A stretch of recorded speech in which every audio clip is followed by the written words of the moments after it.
За сайн байцгаана уу. Өнөөдөр бид хүмүүсийн хамгийн их сонирхдаг сэдэв болох омеганы талаар ярилцгаар анаахын шинжлэх ухааны үндэсний их сургуулийн багш анаах ухааны доктор Од Гэрэл эмчигээ өрн олцуулж байна. За сайн байна уу та? Танд энэ өдрийн мэндийг хүргэе. Сайн байна. За омега 3 тосны хүчил маань бол хүний биед одоо яг юм хангалттай хэмжээгээр бол нийлэгдэж чаддаггүй. Тийм учраас бол одоо нөгөө одоо эссенциал тосны хүчил гэж үздэг. Тийм учраас бол юу вэ гэхээр хүний биед хэрэгтэй гэсэн үг. Эссенциал тос гэхээр чи одоо үл орлуулагддаг гэсэн үг байхгүй. Хүний биед үүсдэггүй. Тэгээд гаднаас хүнснээр авахыг шаарддаг. За үүссэн ч маш бага хэмжээтэй үүсдэг гэсэн үг. Тэгээ хүний нөгөө физиологийн хэрэгцээг хангаж чаддаггүй учраас энийг яах нь үл орлуулагдах тос гэж үздэг. За омега 3 бол нэгдүгээрт нь эсийн мембраны уян хатан чанарыг үүсгэж байдаг. За хоёрдугаарт нь мэдрэлийн эд эсийн бас яах нь одоо хэвийн үйл ажиллагааг хангаж байдаг. Гуравдугаарт нь мэдрэлийн эсэдэд нейромедиатор үүсгэхэд оролцож байдаг ийм ач холбогдолтой гэсэн үг. Жохон энгийнээр хэлбэл энгийнээр гэхэлэр одоо яах нь одоо судасны эрүүл ахуйг хангадаг, тархины эрүүл мэндийг хангадаг. Тэгэхээр яах нь тархи толгой, бие махбодын цэцэн хангамжийн сайн сайхан мэдлэг хангадаг л гэж ойлгож байна. Яг омега 6-гийн хувьд бол одоо нэлээд маш олон одоо хүнснүүдээс бид нэр авчдаг. За хэдийгээр яг эссенциал тос гэдэг ангилалд багтдаг боловч одоо бидний үнддэг мах төрөл бүрийн ургамлын тоснуудаас за зарим нэг одоо амьтны гаралтай эдүүдээс хангалттай авчдаг учраас юу вэ гэхээр энэ маань их дутагдал гэдэг зүйл бас нэг амар бүртгэгдээд байдаггүй гэж үздэг. Омега 3-ийн хувьд бол бид нар бол яг нь яг л одоо нэг ургамлын гаралтай зарим нэг рапсын тос байд юм уу те малангийн өрний тос, чиа өрний тос гэх мэтээс авдаг. За мөн загсны гаралтай тосноос авч идэг. Тэгэхээр энэ бол дутагддаг гэсэн. Хүний биед нөгөө харьцаа гэдэг зүйл нь маш чухал. Омега 6 ихтэх юм бол яадаг вэ гэхээр экозаноид гэж нэрлэгддэг одоо өрөвслийн медиатор үүсэлтийг эсэргээрээ дэмжиждэг. Омега 3 бол ресальвин гэж нэрлэгдэх өрөвслийн эсрэг үйл ажиллагаагаа одоо дэмждэг гэсэн үг. Тэгэхээр яг харилцан эсрэг үйлдэлтэй гэдээ ойлгочих болгоно шүү дээ. Тэгэхээр энэ хоёрын маань нөгөө харьцаа гэдэг зүйл бол нөгөө эрүүл хоолтноор айгүйх яригддаг.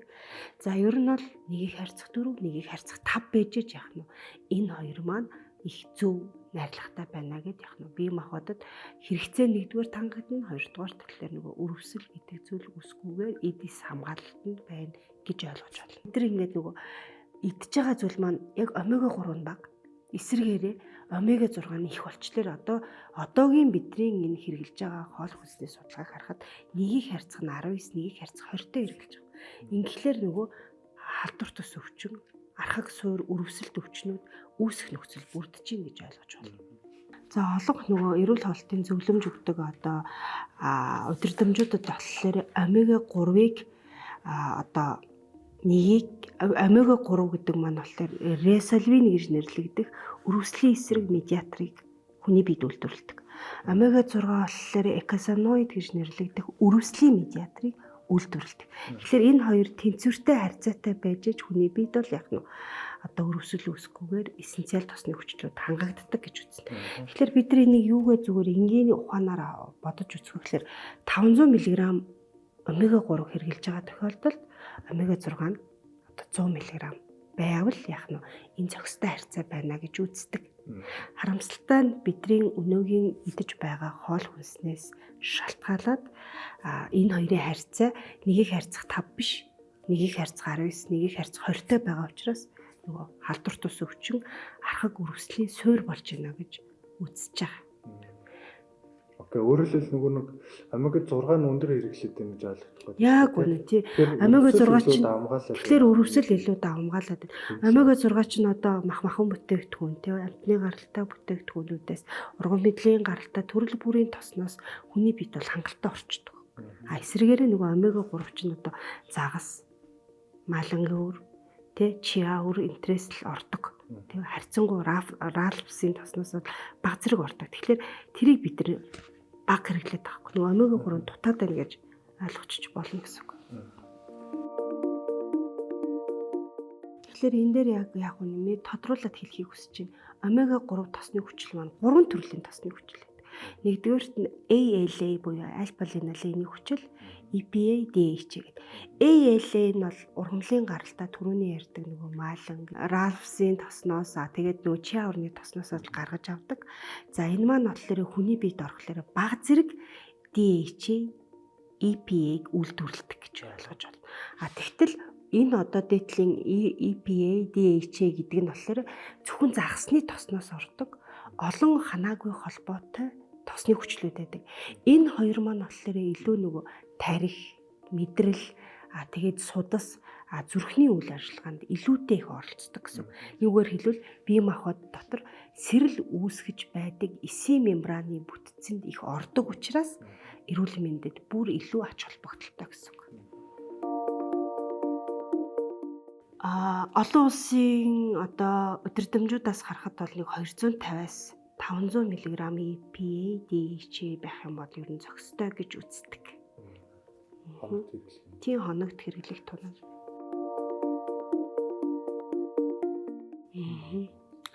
За нөгөө ахмад настай хүмүүсүүдэд одоо бид нар ALA хэрэглээ гэхэд яадаг вэ гэхээр бид ороо DHA, EPA үүсгдэг гэдэг байгаа шүү дээ, тий. Тэгэхээр энэ ахмад настай хүмүүсүүдэд тэр олон нэг ханаагүй холбоотой тосноос олон ханаагүй холбоотой болгодог тэр энзимийн дутагдалд орчдээ. Тийм учраас нэгдүгээрт яадаг вэ гэхээр ахмад настай хүмүүсүүд загасны гаралтай омега 3-ыг бол хэрэглэхийг зөвлөдөг. За хоёрдугаарт өөрөө энэ DHA, EPA чинь тарих толгой, мэдрэлийн эдисийн нөхөн төлжилтийг хангадаг учраас жирэмсэнгүй хүлээж, за тэгээд хүүхдүүд бага насны хүүхдүүдэд тарих идэвхтэй хөгжих ёстой байдаг учраас за мөн оюуны ачаалалтай ажилтдаг хүмүүсүүд зүрх судасны эрсдэлтэй гарсан хүмүүсүүдэд бол энийг зайлшгүй хэрэглэхийг олон улсын зөвлөмж удирдамжинд бол заасан байдаг. За сүүлийн үед зарим нэг нөгөө архаг өрөвсөлт өвчнүүд жишээлбэл яа үе ясчих хэмгийг энтрийг эмнэлзэн удирдамжинд бол яг нөгөө загасны гаралтай тос гэдгээрээ зөвлөмж болоод ороод ирсэн байна. За омега 3 дутагдвал яах вэ гэхээр бие махбодод нөгөө триглицеридийн буюу нөгөө хасан тосны хэмжээ өсөд судас хатуурал үсээд за нөгөө тарих толгойн мэдрэлийн эдисийн нөгөө одоо нөгөө сэтгэн бодох үйл ажиллагаа удаашраад тий мэдрэлийн сэрэл дамжих үйл алдагдаад ер нь бол нөгөө судас хатуурлын суур үүсдэгээ гэдэг ойлгож байна. За яг уу мэдээж ингээд судалгаануудыг уншиж байхад бол нэг 4500-аас дээш тунгаар яг уу 3000-аас 4000 мг-аар бол уудаг тохиолдол байдаг. Энэ бол нөгөө цусан дах триглицеридийн хэмжээ өндөр байгаа тохиолдолд бол бүр удирдамжиндаа тэгж уухыг заадаг. Тэгтээ мэдэр зүрх судасны эмчийн хяналтанд дуудаг. Удаан хугацаагаар тэгж ууж байгаа тохиолдолд бол нөгөө тосгуурын жиргэнэ гэх мэтийн зарим нэг хэм алдагдлууд үүссэн гэсэн ийм одоо ийм судалгаанууд бол байдаг. Тэгэхээр тий өндөр тунгаар эмчийн хяналтгүй уух нь өөрөө бас тийм зөв сонголт биш болж байгаа байхгүй. Тэр бас эрсдлүүд гайш нөлөөж тийм эрсдлүүд бас байгаад шүү дээ. Байгаад байна яг байна. Бас нэг юм нь болохоор нөгөө омега 3 чинь бас тодорхой хэмжээгээр цус жоохон шингэлдэг учраас бусад цус шингэлэх химийн хэрэглээтэй бас болгоомжтой хэрэглэх ёстой байдаг. Ер нь бол яг нөгөө бид нар сэргийлэх тий эрсдэл байгаа гэж өөрийгөө бодож байгаа тохиолдолд бол бид нар ер нь бол нэг 250-аас 500 мг-аар хоног тутамдаа хэрэглээ явж байгаа бол хамгийн зөв сонголт байдаг. За үнэхээр яг одоо цусан дахь триглицеридийн хэмжээ нь одоо бусад эмд буухааргүй байгаа тохиолдолд бол богино хугацаанд зүрх судасны эмчийн хяналттай бичлэг энтертэйгээр бол яг нь тодорхой хугацаанд бол хэрэглэнэ. Түүнээс ш удаан их тунгаар хэрэглэх нь бас сайн гэж туйширч болохгүй. Нөгөө аюулгүй гээд нөгөө мета анализаар гарсан сэргийлэх тунгуудаар бол бид нэр өөрийнхөө эрүүл мэндийг бэхжүүлэх зорилгоор бол удаан хэрэглэж байна. Хугацаагаар хэлүүлвэл яг вэ гэхээр насан туршдаа ч хэрэглэж байна шүү. Тий. Аюулгүй тунгаар. Харин яах нь би үнэхээр яг одоо тэр бүр нөгөө Америкийн нэгдсэн улсын зүрхний нийгэмлэгийн удирдамжинд байдаг байхгүй. Сонголт өгдөг хүнд 7 хоногт 2 удаа загастай тослог загас ид эсвэл 250-500 мг-аар омегагийн нэмэлттэй тогтмол уу гэж зөвлөмж өгдөг байхгүй. Тэгэхээр яг ийм одоо сэргийлэх баг тунтаа EPA, DHA буюу загасны омега хэрэгжилж байгаа тохиолдолд бол бид нар удаан хугацаанд хэрэгжилж болно. Харин өндөр тунтай, маш өндөр тунтай буюу одоо нөгөө 3000-аас дээш мг-аар хоногт хэрэгжилж байгаа тохиолдолд бол энийг бид нар одоо болгоомжтой хэрэглэнэ л гэсэн үг. За дээдл нь явъя гэхэлэр бид нар нэг 2 сар хэрэглээл хийнах хэрэгтэй. Тэгэхгүй бол удаан хэрэглэх юм бол яах нь нөгөө тосгорын жиргэнэ гэх мэтийн зүрхний сэрэл алдагдлын эмгэгүүд үүсдэг.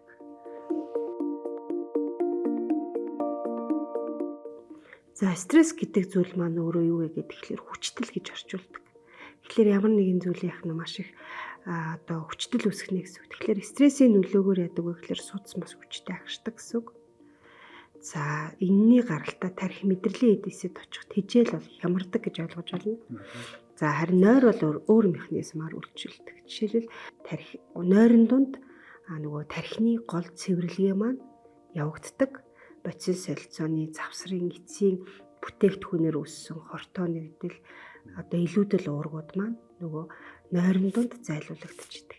Ингээд нойрон дунд мэдрэлийн эдээсээс зайлуулагдах энэ процесс явсны дараагаар нөгөө мэдрэлийн сэрэл дамжих зам бол одоо яах нь саадгүй зөв сайн явагдана гэсэн үг. Тэгэхээр тархины эрүүл мэндэд бол чухал ач холбогдолтой гэсэн үг байна. Мэдрэлийн эдээсийг бол хамгаалах боломж бол байгаа. Нөгөө л яах нь эрүүл амьдралын хэм маяг хөдөлгөөн дасгал тэгээд одоо яах нь стресс бухимдлаа зөв тайлах, сайн ойрсох гэсэн ийм аргуудыг хэрэглээд тэгээд нөгөө эрүүл мэндийн эрсдлүүдээ маш сайхан удирдаад ингээд явсан тохиолдолд нэгдүгээрт хамгаална, хоёрдугаарт тархины нөгөө уян хатан чанар гэж байгаа шүү дээ. Тэрийгээ одоо сайжруулахын тулд бид нэр маш их шин зүйлийг сурах, шинэ хоббиг хөгжүүлэх, тогтмол одоо тархиа хөгжүүлж, өөрийгөө хөгжүүлж ингэж тархиа ачаалж авах л яах вэ гэхээр мэдрэлийн эдисийн одоо өөрийнх нь үйл ажиллагаанд маш хэрэгцээтэй одоо тийм дадлаг болж байгаа.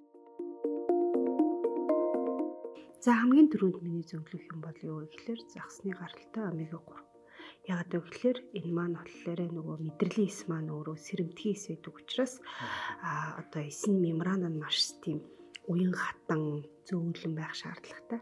Хоёрдугаарт нөгөө мэдрэлийн эс хоорондоо ийм одоо тохиолдолд дамжуулдаг медиатор үүсгэхэд маань омега 3-ын нөлөө бол нэгдүгээрт маш их байдаг.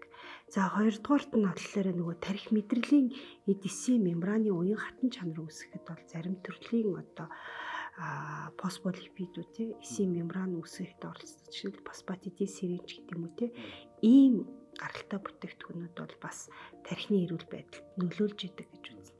За дараагийн дугаарт нь бас нэг мэдэх юм бол гинко билоба гэж нэрлэгдэх за флавоноид нэгдэл гэж байна. Энэ маань юу вэ гэхээр нөгөө тархины цусан хангамжийг сайжруулах, тархины судасны дотор талд одоо өнгөр тогтохоос сэргийлэх, тархины бичил эргэлтийг сайжруулах, судасны урсамтгай чанарыг сайжруулах тийм биологи үйлдэлтэй байдаг. За тэгээ хамгийн сүүлд нь болохоор Б бүлгийн витаминууд маань өөрөө тархины эрүүл мэндэд маш хэрэгцээтэй. Яагаад Б бүлгийн витаминууд хэрэгцээтэй байдаг вэ гэхээр мэдрэлийн эс дотор одоо глюкозоос энерги үйлдвэрлэх зүй тогтолтой. Тэгвэл тэр глюкоз гэдэг зүйл маань бүрэн эсэлтрийн шатхад Б бүлгийн витаминуудын оролцоо маш өндөр байдаг. Тэгэхээр тэнд маш их сайн одоо энерги үүснэ гэдэг нь нөгөө өдрийн туршид 70,000 удаа эргэлдэх нөгөө бодол тэ эргэн тойрны цочруулаас авж байгаа нөгөө цочруулыг хүлээж авч зөв тусгаад нэгтгэн дүгнээд хариу үйлдэл үзүүлэх чадвар гэдэг тарих бол маш их өндөр цахилгаан энергийн хэрэгцээтэй хэрэгтэй байхгүй. Тэрэнд хэрэгцээтэй тэр энергийг бид нэр хангаж өгөх бол яах нь тарих гэх юм бол бид нэр яах нь тарих мэдрэлийг эдсэх хэвэн байх боломжтой. Тэр энерги үүсэлтэнд чинь Б бүлгийн витаминуудын оролцоороо л маш өндөр байдаг байхгүй. За гоё мэдээж бас нэг юм яриа байна гэдэг дээр үндэслээд ингээд одоо олон улсын судалгаа эрдэм шинжилгээний бүтээлүүдийг шүүгээд үзэхэд бол яг тийм хавдартай байх юм бол нь Б витаминууд хэрэглэхгүй гэсэн яг тийм хүчтэй нотлохоо бол байхгүй. Харин ч эсвэргээр ганцхан Б бүлгийн витамин гэхэлэр ганцхан тарих нейронисийн энерги үүсэлтэнд оролцдог юм уу гэвэл үгүй. Хаана эдис глюкозоос тэжээл авч энерги үүсгэж жишээлбэл булчингийн эд те жишээлбэл зүрхний эд ч гэдэг юм уу те жишээлбэл цус судасны эд бүгд яадаг вэ гэхэлэр тэд нар бүрэн одоо эсэлтэн задрахад Б бүлгийн витаминуудын ч оролцоо өндөр байдаг байхгүй. Тэгэхээр бид нар ургацтай юм чинь надад энерги хэрэггүй гэсэн ойлголт бол байхгүй. Хаана тийм нотлого байгаа гэдэг асуулт бол гарч ирнэ гэсэн үг.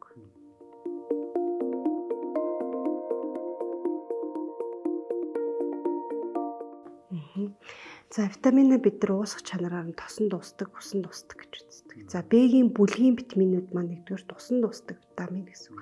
Усан дуустдаг витамин маань юу вэ гэхээр өдөр тутамдаа хэрэгцээтэй тун нь хоол хүнсээр авагдчихад илүүдэл нь биеэс шээсээр хөссөөр ч гэдэг юм ингээд зайлуулагддаг гэсэн үг.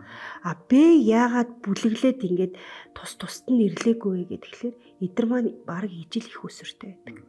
Хаана илүү байдаг юм бэ гэхээр хальстай өр буудаа тэ шошвандуу шүү юу гэдэг юм те гих мэт зарим амтны гаралтай төхөйдүүдэд ингээд бага хэмжээтэй байдаг. Тэгтэл үндсэн их сурвалжинд болохоор нөгөө хальстай өр буудаа байдаг.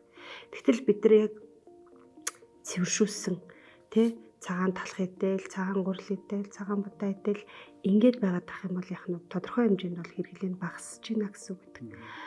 Тэгэхээр хоол хүнсээрээ бид нар авлаадаа гэхэд илүүдэл нь биеэс зайлуулагдчихдаг байна шүү дээ. Тэгвэл бие махбодод тийм илүүдлээр хураад хуралтаад ингээд одоо хавдрыг тэжээгээд ч гэдэг юм уу ийм байдал бол үүсэхгүй гэсэн үг. Хэрв үнэхээр одоо тэр хүмүүс сэтгэл зүйн надад энэ бол одоо эрсдэлтэй гэх юм бол яах юм? Хастай өр будаага тэр Б-гийн төрлийн витаминаар баялаг хүнсний түүхийдүүдийг өдөр тутамдаа сонгож хэрэглэнэ л гэсэн үг шүү дээ. Гэхдээ би нөгөө танаас бас яг ингэж л авшруулж бас асууж байгаа. Нэг талдаа ингээд Б-гийн төрлийн витаминтэй бүтээгдэхүүн хэрэглэхгүй гэдэг талдаа хүмүүс нөгөө талд энэ ч угсаа хоол хүнсээрээ та өсөөсөгөө аваад байж байгаа зүйлээ гэж л ойлгох үүтэй. Зөв. Тэгэхээр өөрөлдөл нэг Б-гийн төрлийн витамин хэрэглэхгүй байх нь одоо хавдрын эрсдлийг бууруулад хэрэглэснээрээ ингээд амар дэмжиж яваад байгаа тийм эффект бол харьцангуй бага л гэж. Б бүлгийн витамин маань эсэргээр яах нь хэрэгцээтэй нь хэрэглэгдээд хэрэглээгүй нь өдөр тутамдаа усанд шээсэнд усаад ингээд зайлуулагдчихдаг гэдээ ойлгож болох байхгүй юу?